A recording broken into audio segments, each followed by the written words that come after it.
Thank you and welcome to the show this morning. The topic this morning is child abuse and neglect, and we're fortunate to have with us to talk about child abuse and neglect, Alana McLaughlin. And of course, Alana has been with us on a number of occasions, and I don't think that she will really need an introduction to many of our audience this morning, but nevertheless, let us have you, Alana, to give our audience some information about your background, your education, and some of your experiences, and then we'll talk about the topic child neglect and abuse, and have you to again tell us some of the things that you feel in reference to these topics. Let's start off with your background and some of that information.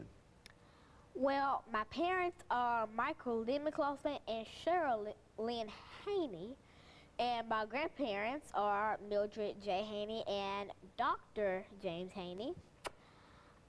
The first school I ever went to was Napier Elementary, where I had teacher Mr. Downey for pre-K. The second school I went to was Alex Green, and for kindergarten I had Mrs. Harfield, and for first grade I had Miss Jennifer Berry. For second grade I went to Glen Option Elementary, and for third grade I had Wendy Anderson.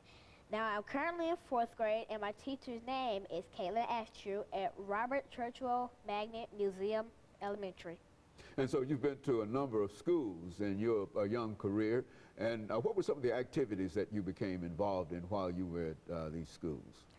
Well, at Glen, I was in a tutoring class where I tutored some of 5 students, where we learned social studies, science, math, and reading, while also doing extracurricular to higher our grades, doing some of those activities such as going and writing essays on what we did over the summer, or doing it about certain, like doing autobiographies about people and things like that. So that's kind of what I've been doing.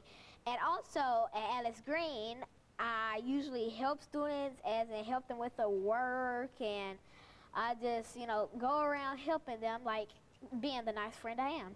Mm-hmm. And so you've been really involved in some kind of activity looking toward learning and education in all of your grades. And we need, I think, to remind our audience that you are now 9 years old. When we first started to talking with you, you were 8 years old, and so now you are 1 year older, and now you're in the 4th grade. What are some of the things that you believe to be important about children your age when they get to be in the 4th grade?